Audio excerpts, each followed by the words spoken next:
Hey guys, welcome to the Real Estate Startup Podcast. I'm your host, Benjamin, and I'm my co-host, Michaela, here today. And we are so excited to have my brother, Richard Goodpasture, as a guest, who has been a huge inspiration for me, 10 years older than me. And he's been honestly my hero. He was the best man in my wedding. I got saved because of him. I know Jesus because of my brother. So awesome. He actually baptized me in the ocean in Costa Rica. Wow. In 2008, which was just a crazy part of our story. That actually brought us closer together around that time. And I lived with them. He's got 3 kids and they live in Virginia. And it's just, I don't know, he's just an inspiration. He's done almost everything you can do in real estate.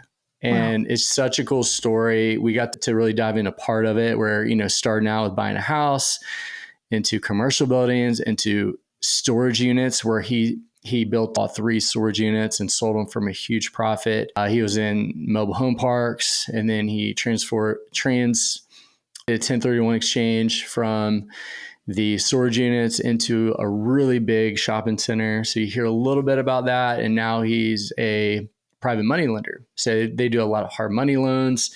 And he's actually been my main lender for flips and stuff since 2019. So we've been doing deals together for almost 5 years, which is just crazy that we've done millions of dollars in real estate, and it's brought us closer. So it was fun talking to him. Michaela, what were some of your thoughts on the podcast?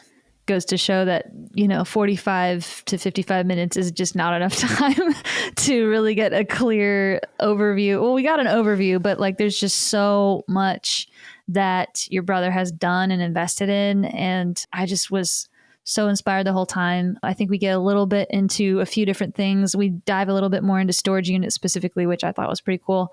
Hearing more of just the practicalities of what that can look like and how they've been able to add value and, go into the 1031 exchange and all of that. So I just think it was a really fun conversation, and it was fun to see you interact with your brother in that way too. But just, I don't know. I think you guys have just a very inspiring family, and meeting him after meeting you, it kind of makes sense. I'm like, this is just a family thing. You guys just carry so much excellence in your family, and it's just inspiring all around. So yeah, I'm excited for people to hear this conversation.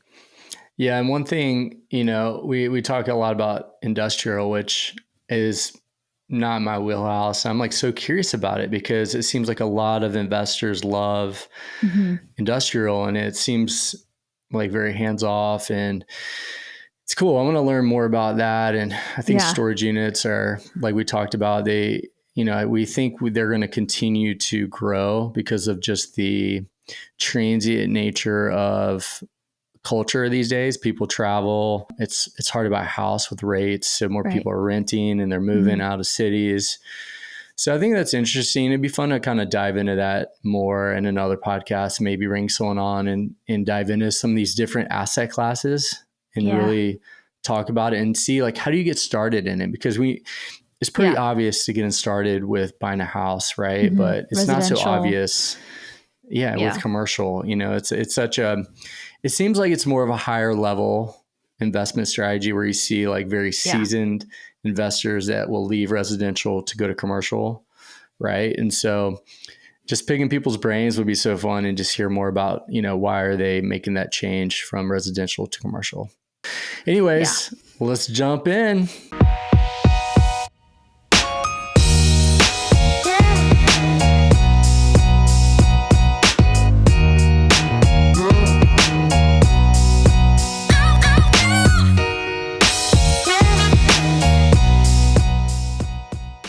First, thanks for having me on. I appreciate it. It's always flattering to think that somebody wants to hear what you have to talk about, because, life is such a journey anyways. And, we all have them, and, it's about making decisions, and, it's not necessarily the decision that's important. It's about how you handle the decision, how you go into it and how you come out of it, and, how you honor it and how you, are disciplined around it and about it. So I appreciate it. Thank you. First, I'm Richard Goodpasture, and I'm the brother of Benjamin Goodpasture.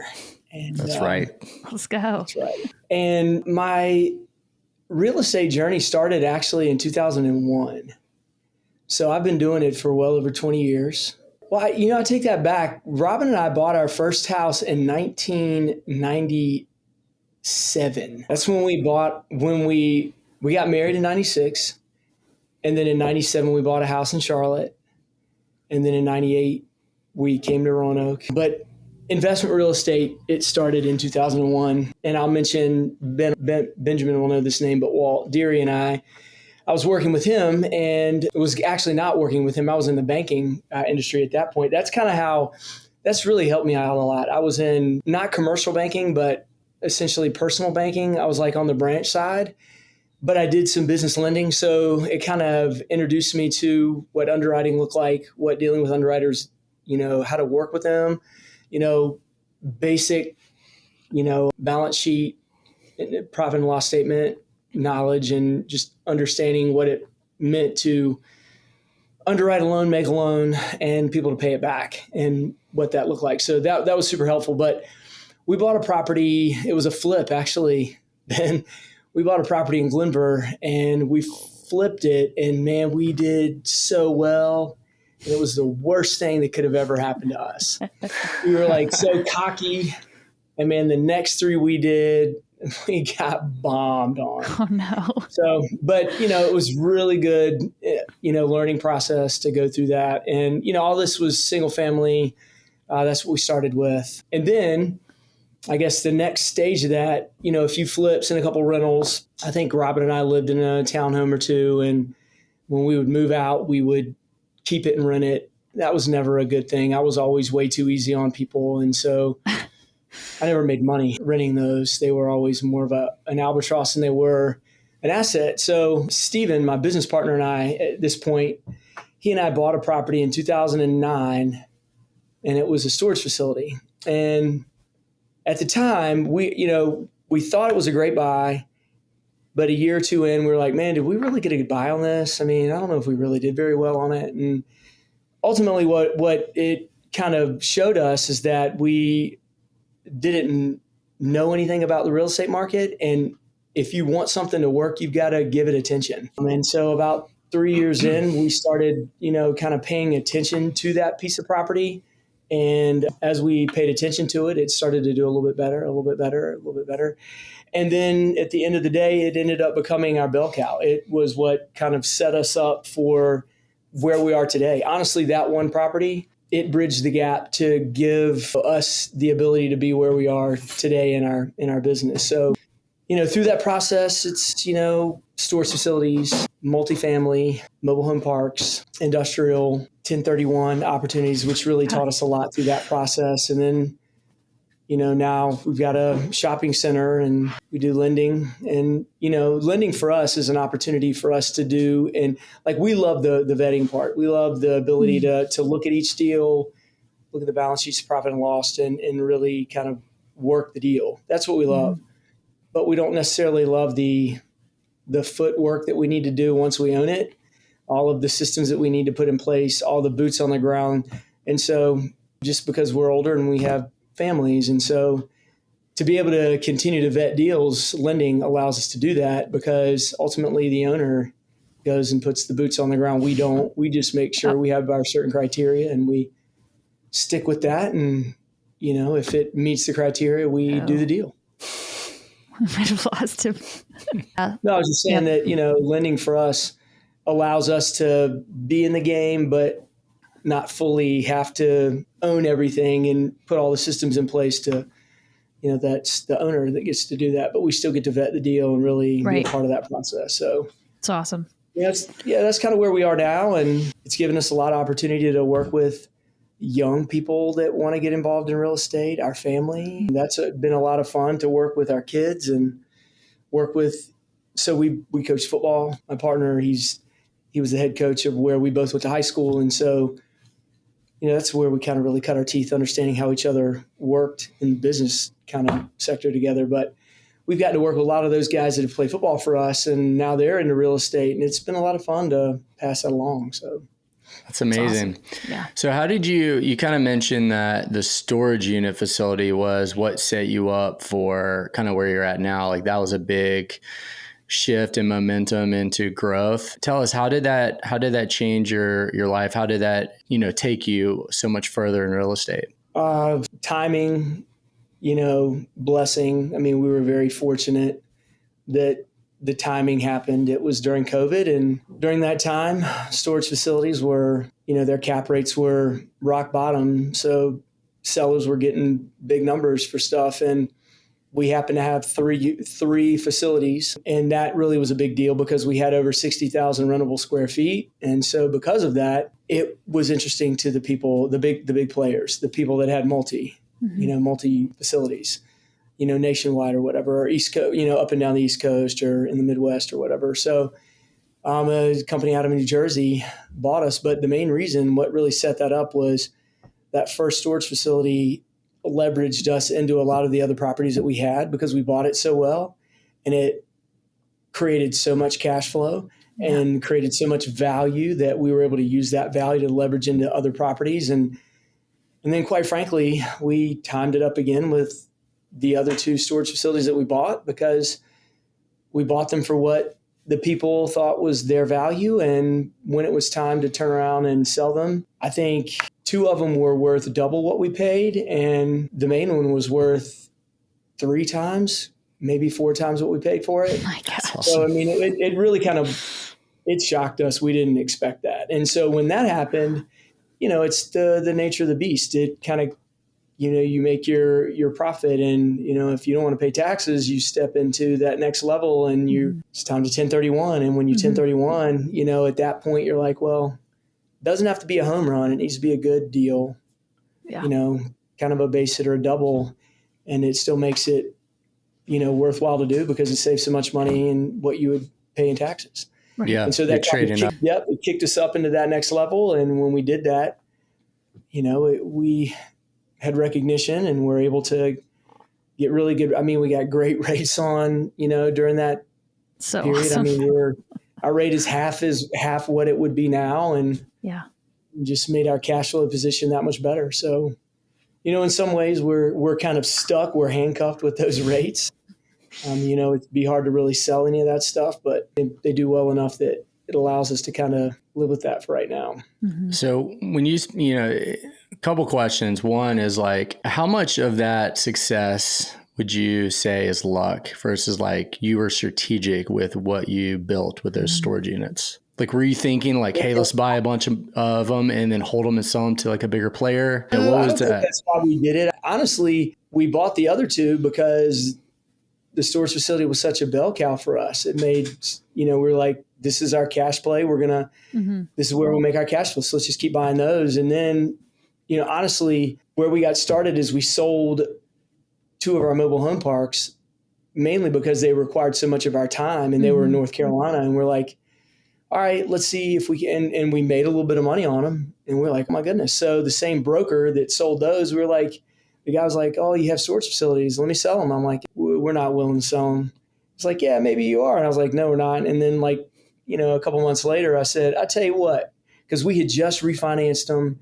And so we had new appraisals, and the appraisal number was like ridiculous to what we had paid. I was like, couldn't believe the value that we had created just in the appraisal number. And what I told him that we would sell them for was like another version of raising that up the same amount. It was like double the value of what we thought. It's like not for sale number, right? This is not for sale number. It was a 100% not for sale number. And he was like, well, I think I can do that. I'm like, what? And he came back. I mean, he didn't hit it, but man, he sure did hit it close enough. And we were sitting there going, well, we can't not. We have to. Right.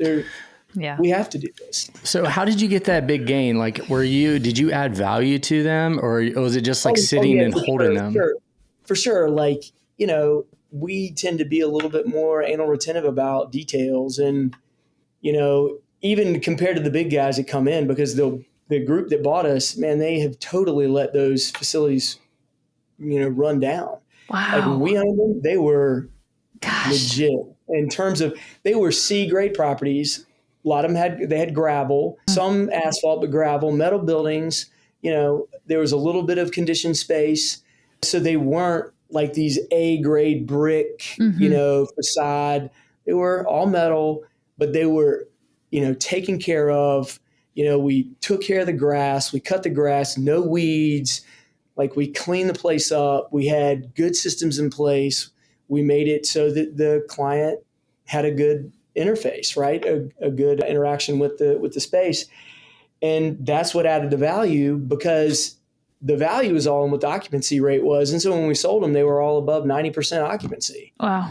And so ultimately what we found out that happened, the company that bought them, they raised the rates, double the rates, and they probably lost 25% occupancy, but they don't care. They doubled the rates. They went from 90% down to 70, 65, 70, 75%. Yeah. Well, they don't care. They're making a ton more money than what we were making just because the rates are so high. Mm-hmm. They were fine, doing that. And then they don't do anything. They don't maintain it at all. And we spent money on maintaining it because we were just protecting our asset. So we did add value. It was like, they knew that when they came in, they didn't have anything to do. We put gates on things. We put systems on them so they could run them off site and they didn't have to be there, because two of them had no real system. We had to fix them up quite a bit. And so, we just went in and looked at it from a logical standpoint. What is it going to make it easy for somebody to use the space and easy for us to manage it when we have an offsite manager and have a maintenance guy that travels around to take care of and do move outs and move ins? I remember, back in the day, you used to tell me a little bit about that first property and how, like, your job was to drive up there every week to meet with the manager. Why did you do that? Like, what was that all about? So, I mean, you know me and my mentality. It's, we're going to come up with a system and we're going to do it until you can't do it anymore. I think it's a discipline thing, right? It's the same mentality that if you own the property, you give it attention, it's going to end up giving you attention back. And so it was more the fact that we hadn't spent any time paying attention to it. And it was actually when I stopped coaching football for 2 years and I had some other things to do, I was like, all right, I'm going up there every week. We're going to get a manager. We're going to take care of it. We're going to be disciplined about it. And then the next thing you know, it started working. Wow. It's just like common sense. Like if you have a friend and you don't hang out with them very much, they're not going to be a very good friend. But if you've got a friend and you call them like weekly, you go hang out with them, get coffee with them every week, you're going to have stuff to talk about. You'll be a good friend.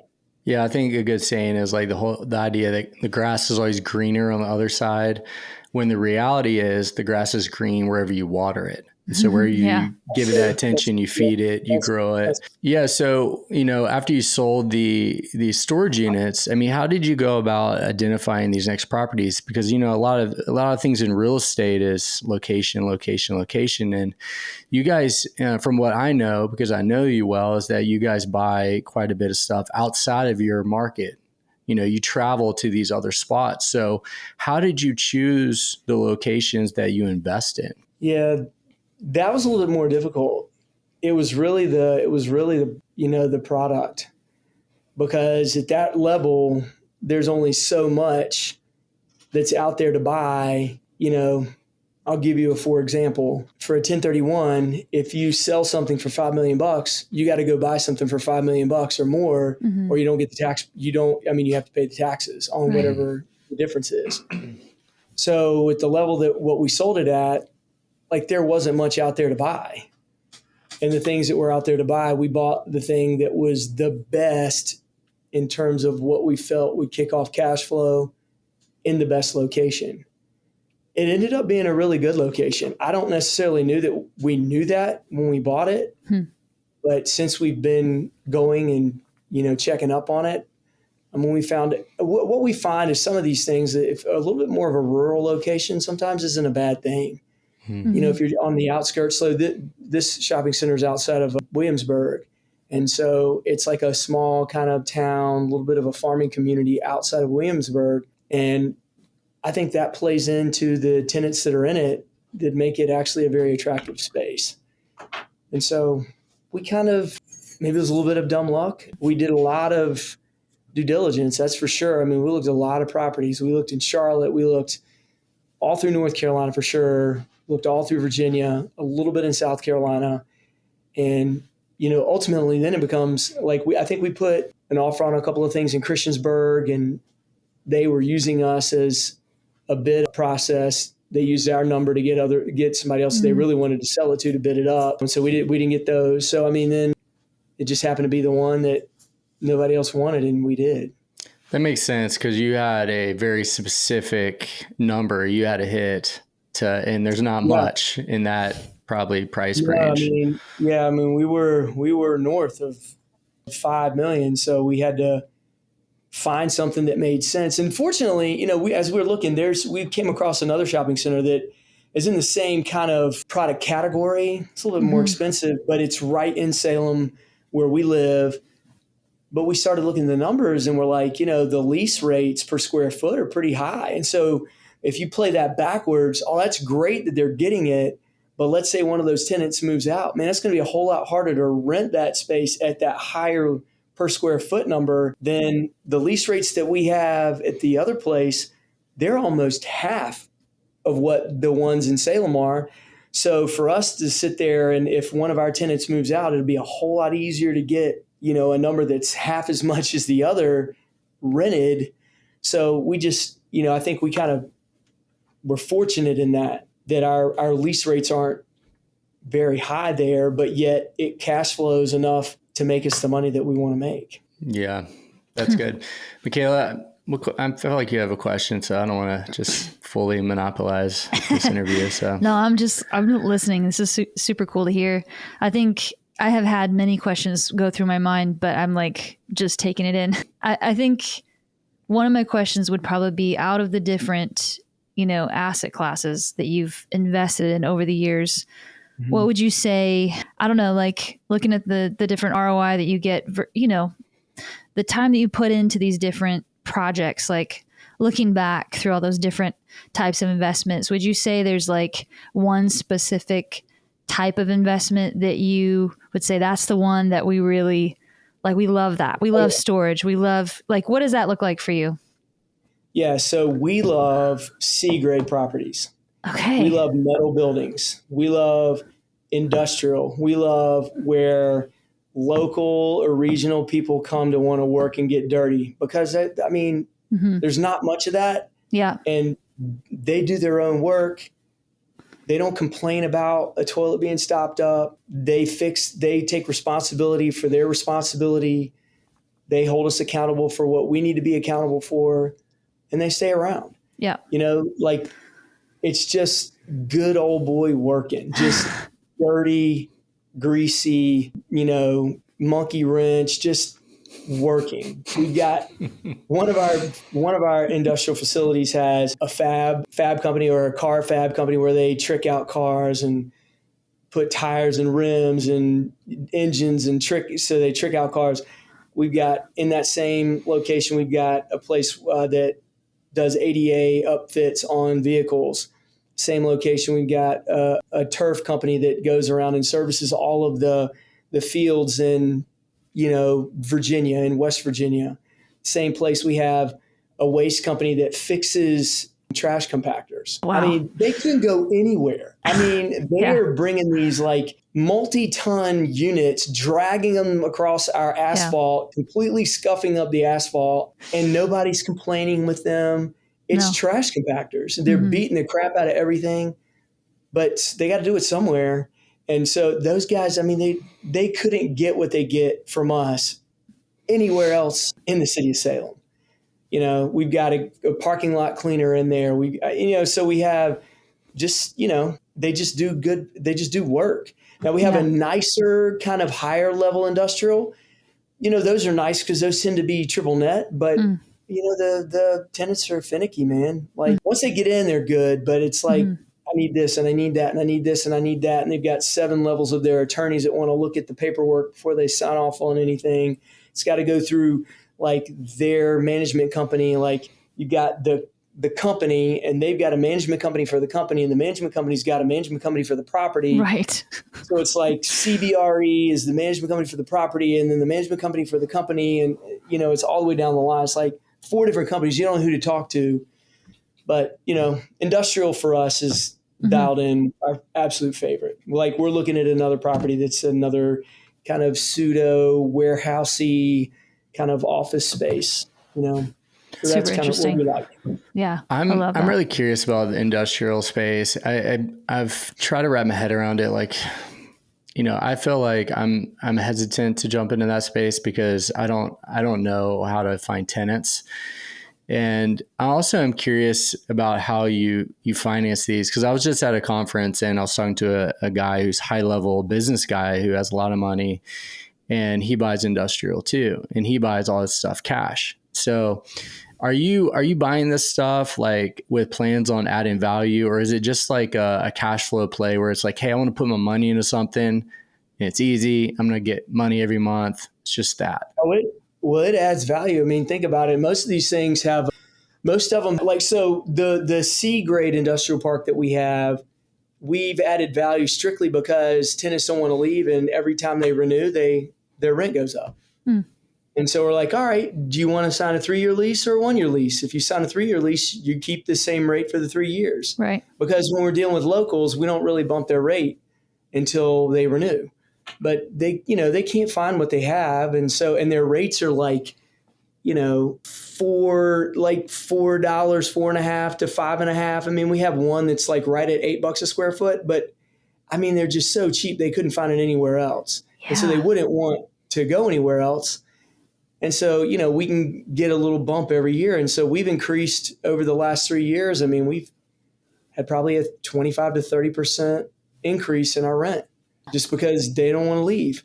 In the nicer industrial space, man, those cats, it's a 2.5 to 4% bump every year, even in a 10-year lease, because they're inflationary bumps.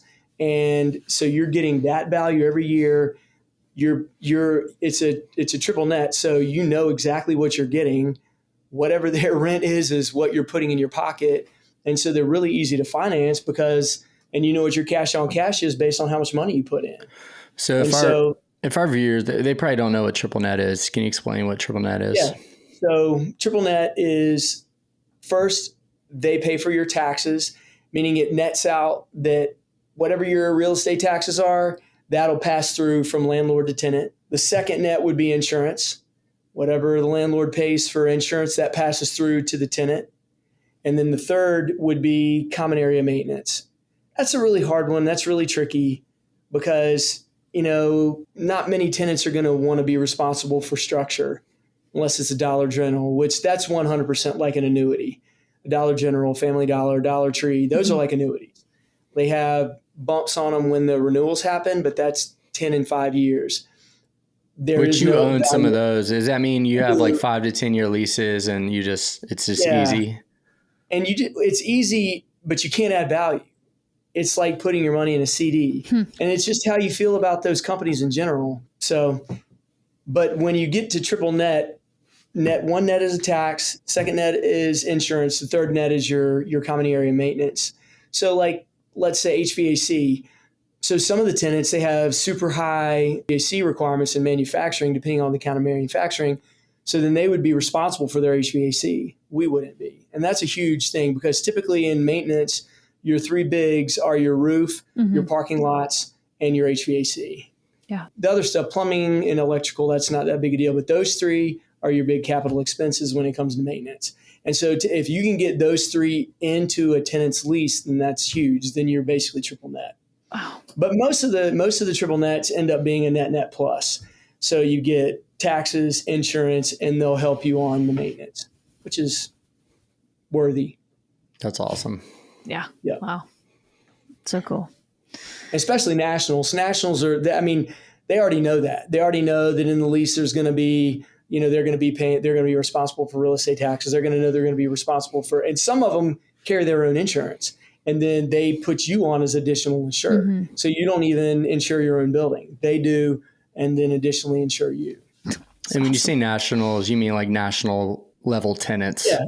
Like, so for example, one of the ones that we've dealt with a couple of times are home health care. So places that deal with any kind of device, not necessarily a medical device that goes on the body, but like a chairlift or a wheelchair or a gurney, a bed, or, oxygen tank, stuff like that. Those home health kind of equipment providers, they would be a national. We've got a fire suppression company, Johnson Controls. and they're national, right? And, they're all over the country. And so they have a group that we work with, and it is what it is. I mean, the lease just gets lease amended every time they renew, just amends and amends and amends. As long as they need the space and they're not downsizing, then you're in pretty good shape. I think this is kind of going back to storage units, and I don't want to take us all the way backwards, but I did have a question kind of about that I was specifically wanting to ask. I feel like we hear a lot about storage units in the realm of like what's cool to invest in with real estate, but what does that practically look like in the realm of like building a team out? You're talking about spending time with the on-site manager or adding in new systems. Like, I've used different storage units myself, and some are like really old school and some are like way high tech. Where do you guys land, and what do you think? I mean, this could be a bigger conversation, but I think maybe for the sake of time, just kind of high level understanding of what that value add looks like for you guys going into specifically storage facilities. Yeah. So our bread and butter there would have been enough tech to make it ease of use. We did it. We weren't in the realm of CubeSmart, Publix, or any of those guys. They do demand-based pricing, that weighted average, and, they've got units on units on units on units, and, high online presence, sign up online, don't touch a person. We had it so people could talk with somebody, but they didn't necessarily have to see a person, but they could if they needed to. Okay. And so what we found is that was really important for us. And honestly, the old school storage facilities are the ones you go and try to buy. Yeah. And you go and try to buy those old school ones that are still doing it super antiquated. You add a gate with a code system, and cameras. Got to have cameras just so people feel like that's being taken care of. And we've had that in the past where somebody had something broken into, and the cameras played back and actually, saved them. They were able to prosecute because of it. Wow. So a gate system with codes, cameras, and then an offsite manager that you can call during certain hours, and ours was 9 to 12. Oh, wow. Like if it 12 and after, you left messages. If she could get it, she would, but she was doing other stuff for us. And then we had office hours or scheduling an appointment with our maintenance guy who did move outs, move ins, or maintenance. So like say a door got stuck or needed a lock or needed boxes, because we ended up doing them and becoming U-Haul affiliates, which allowed us to do a little bit more and offer. Honestly, it was a little bit more of a hassle, but it gave us credibility. And during certain peak times, it allowed for more people to come in. But I think just enough technology for us is what we liked to get it up and above to where we didn't have to be on site all the time. Makes sense.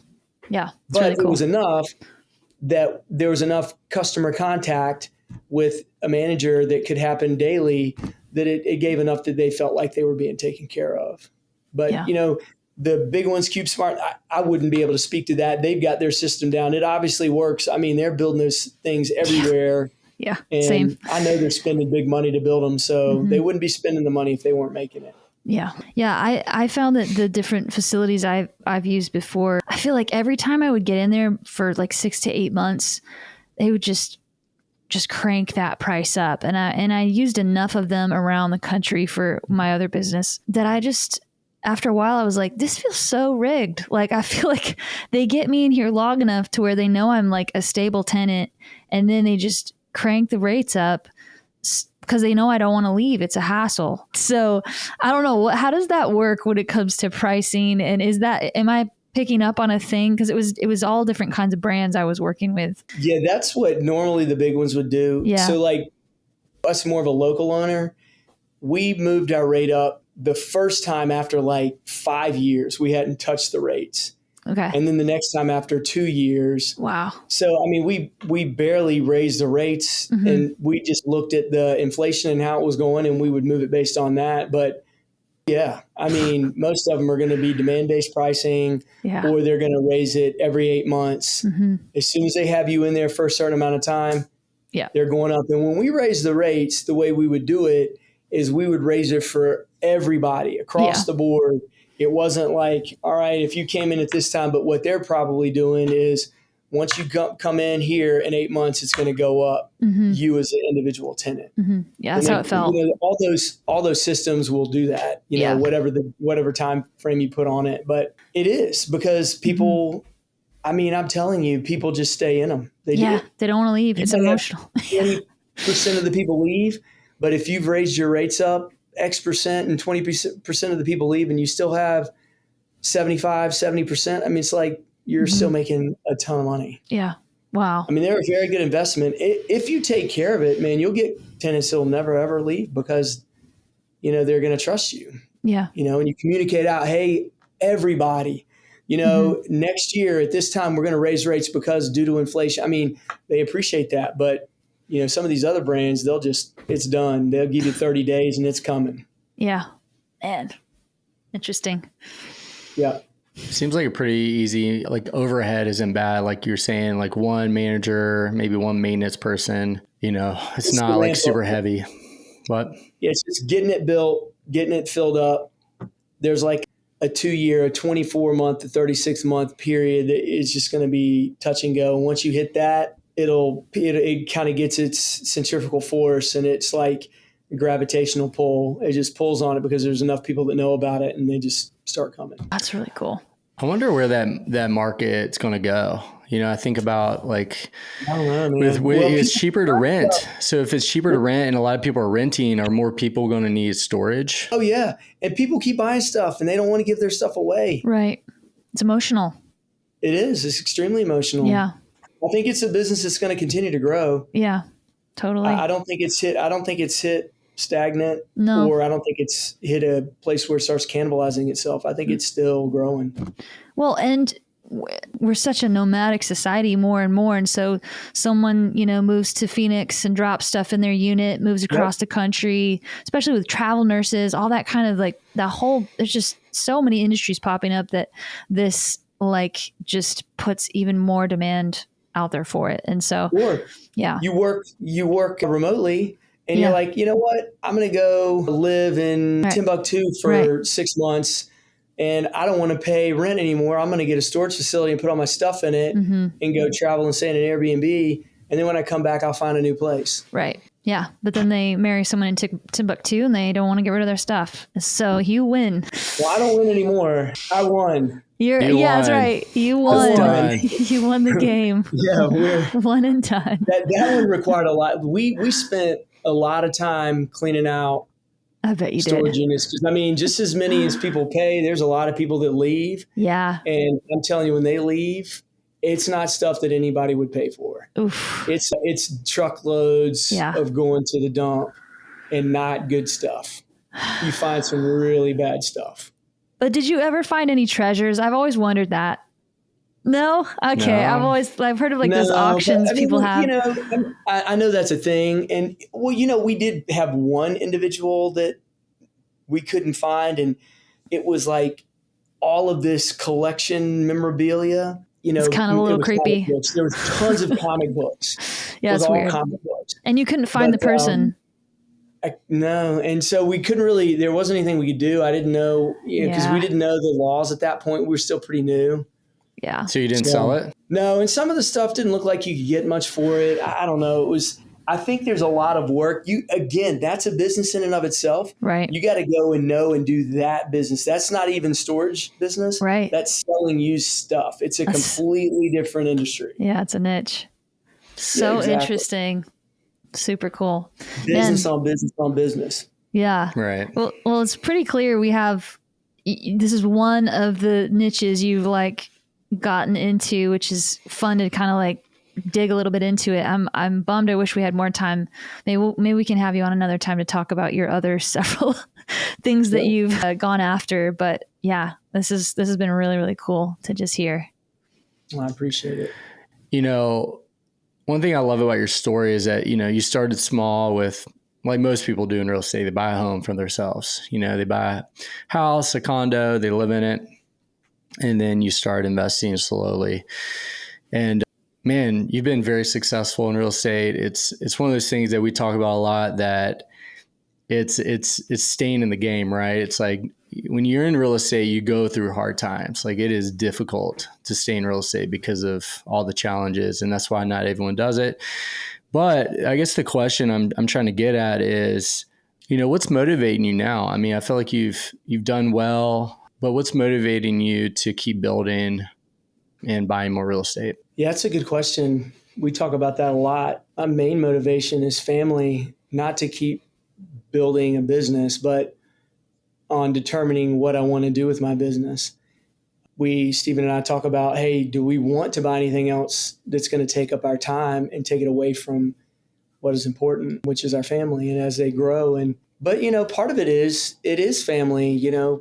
My kids, as you know, Ben, are getting involved in real estate. And so I'm getting to do some fun things with them. And I know you and I have talked about doing some stuff together. I would love to do that. And so I think probably the motivational piece is like bringing a little bit of what I've learned to the table over time to somebody that hasn't had as much time in, to help them do their thing. And, like I'm really starting to think, how can I be a foundation place? How can I be, in all aspects of my life, how can I be a place for somebody to step on and catapult off of and do more and greater and better things than I've done? Because ultimately, I can't take credit for that. Like, I mean, I can, but I don't want to take credit for that. I just want to be grateful for it, right? I mean, I think being grateful puts us in a place where we're not too arrogant. And I think in this day and age, you can get way arrogant about that. And I can think I'm better than I really am. And when ultimately we just had some really good time, favorable times that things happened. And our success has come from being willing to be diligent and being disciplined and using time to our advantage, because ultimately time is the only asset that we have that is real. All the rest of them are fake, because value is all based on what other people think value is. But time is something that is given and is taken away. It's the only thing that is and then isn't. Everything else we put value on, we determine value, and one day it's this and the next day it's that, but time is and then it isn't. And so, I'd like to be able to share wisdom and grow that way and grow with people and grow for people. And, I'm very grateful and thankful that I am and we are, and my wife and I are where we are. I mean, we're just very grateful. Yeah, next time we got to get Robin on here. Just would love to hear some of her perspectives. Yeah, so nice. But one thing that I love that you're doing is you're not wanting to give your kids an inheritance, meaning like the money part. You want to give them the knowledge to steward a business and wealth. And it's like, because I've heard that, most inheritance is basically squandered within like a couple of generations because they're not taught how to steward it. And so it's cool what you're doing with your kids is like you're building businesses with them. You're showing them how to buy real estate, and it's actually teaching them how to do it, right? So that it doesn't just get spent up and wasted. Well, and I tell them, hey man, a gift that is given, which all of it is a gift. Let's make sure we get that straight. Like the Lord has blessed us immensely and it's all given as a gift. A gift is given so that we can turn around and give it away. It's not given to be consumed. And so my goal is to teach my kids, hey, with the gifts that we're given, let's learn how to use those things in a wise way that we can provide provision and access for others that maybe can't do it for themselves. Yeah. Or teach other people how to do it themselves. Continue to pass along, continue to be foundational. I'm the foundation for them. Now you be the foundation for the next. And then they be the net, then it multiplies itself. And the next thing you know, we're building kingdom. We're not building business. We're building a place where, we can exist and we can, not consume all the time. I think our culture is such a consumable culture. And we'd learn how to maybe build kingdom a little bit more, that'd be better. But anyways, that's what I'm trying to do with my kids. So your ceiling is their floor kind of thing. And you're teaching them responsibility and how to steward what they've been given. And that's everything. Just a couple more fun questions. Like, what do you love to do for fun? Tell us a little bit about your family, you, Robin, and the kids. Like, what do you guys like to do? Yeah. So I have the greatest wife on the planet. Now, of course, that's my perspective, but I'm gifted every day by her presence, and she is the evidence that Jesus does exist to me. So That's so good. I'm grateful for her, and she's amazing. We have 3 amazing kids. My oldest, Rye, who is in Reading, where Benjamin is, just got married, and he is, I think, maybe landed in Australia now with his new wife. So they're going there for a couple of months. They're in the real estate game and having fun doing that. And my middle son is Grayson. He lives with us, and he actually today turns 23. And so that's pretty awesome. Nice. So cool. Yeah. And then my daughter, Emily, she is 21, and she is kind of at a local college, but she's in real estate too, man. Let's go. She is actually working for a landlord in her college town and helps him. She's actually doing leases for all of the new renewals that are coming up right now. It's pretty awesome. But I love my family. So that's one of the best pastimes is hanging out with them.